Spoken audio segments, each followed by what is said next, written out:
Hi everybody, this is George again. Here's my favorite walking bass move.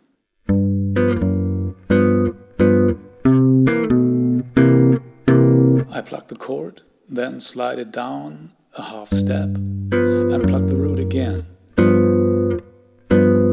D and G strings ring because of the slide, not because I plucked them.